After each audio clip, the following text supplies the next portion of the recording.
Ua ni whai wahatahiwa. O ko lea a Isaia o kau ki e Misaia. E mamata ai kakai i e whakapouli ki a maamalahi. E alo i mai hatama ki a te kitau tolu. E hoko ia koe pilinisi o melino. Pea tene pule i e taloni o te evita. Whakawhewanaki mo Isaia wahehiwa. Tau ni mangiau ni mahiwa ki ni mangiau whanima ki muanai. Ka neongo ia e ikai matolu tatau ai whakapouli mohono whakamamahi ia. I hono fuafua whakamamahi i sii kai ikai whakaauha ka kato ai whanua o Sepuloni mo e whanua o Naftalai. Pea toki whakamamahi i lahiange ki mui i e tahi kulokula ki ko atu i soatani i ka leli o ngahi puleanga. Koe kakai aia nai a ewa i e pouli ko nā mamata ki e māmalahi. A ki nā tolu o kunofo i e whanua o malumalu o mate, kua ulo ki e teki nā tolu ai māma. Kua ke whakatolahi ai puleanga, pea whakalahi ai whiewhia. O kunau whakawhiewhia i o ao, o hange koe whiewhia i e taimi o tutau. Pea hange koe whakawhiewhia ai kau tangata, o nau ka wahe ai koloa vete. He kua ke whesii ai haamo o ene kawenga. Pea moe a kau whakalawa ki hono uma. Ai mea tā a hono toko taha whakamamahi. He koe tau kotoa pē ai tangata tau, koe longoa a whakatupu puputu uia. Mo nau ngahi kofu kua pani toto. Ka e tutu ia pea hoko koe whewhie ki he awhi. He kua whanau i ki te ki tau tolu hatama, kua whoaki ki te ki tau tolu hafoha. Pea e i hono uma ai pole, pea e ui a hono hua wha ko whakaofo, ko a konaki, koe o tua mawhi. Koe tamai ngata, koe pilinisi o melino. Pea koe tupulaki, a hono puleanga, moi melino oku ikai hano ngata anga. Pea a whio i e a whio anga o te vita. Pea i hono puleanga ke whakamau ia. Mo whakatu uia i e whakamau, mo whakamau totonu, o kamata me he taimi ko ia io o taingata. Koe mawhi o e eiki o i ngahi kautau tene whakahoko ia. Nai whikau atu e he eiki a ene wholofola ki a Sekope, pea ko tō ia ki Isleli.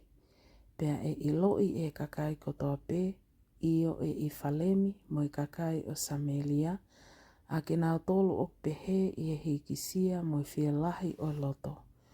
Kua tō ki lalo ai ngahi maka kua langa aki ho tau ngahi kolo. Ka te maulanga aki hangahi maka kua tā.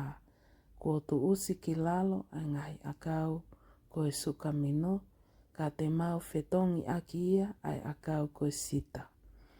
Ko ia e whakatu hake e eki ai ngahi whili o le sini ki a tehia. Pea whakakau whakataha a hono ngahi whili. Ai kakai o Silia i mua, pea moe kau Filistia i mui. Pea te nau keina a Isleli aki ai ngutu kua whakamanga. Neongo kotoa eni o te kiai ke lolou a hono houhau. Ka oku ke i mawhao atu a hono tō kupu. He oku i kai tafoki ai kakai ki a te ia oku ne tai a ki nau tolo. Pea oku i kai foki te nau kumi ki he eiki o i ngahi kautau.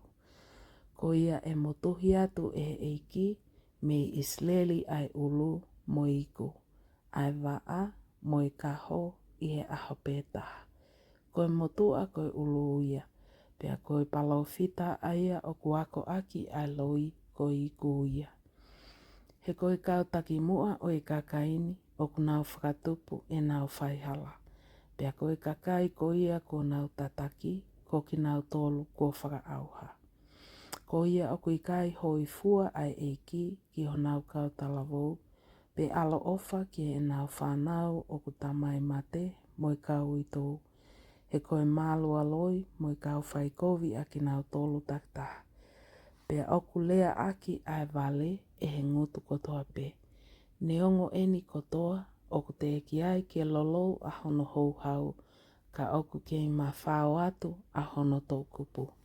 He oku vela ai whaiang hala o hangi ko i awhi, e keina e ia ai ngahi akau talatala mo e talatala a moa. Pea tutu e ia ke vela ai ngahi pupunga akau matolu o i ngahi wao. Pea te nau alu hake o hangi, ko i puna hake ai ahu. Ko mea i e hou hau o e eiki o ngahi kautau, kua whakapo uli ai whanua, pea e hange ai kakai ko i whewhie ki he awhi. E i kai whakamo ui e ha tangata a hono tokoua. Pea tēne kai ha asi i e nimato o matau, kai kei whie kai ape. Pea tēne kai i e to hema, ka e i kai tēnau mākona. Pea e kai e tangata takitaha, ai ka kano o hono nima o ona. Ko Manase mo i Falemi, pea ko i Falemi mo Manase. Tēnā kau whakataha ke tau i Asiuta. Neongo ia, ok te iki ai ke lolou a hono hou hau, ka oku ke ma whao atu a hono tō kupu.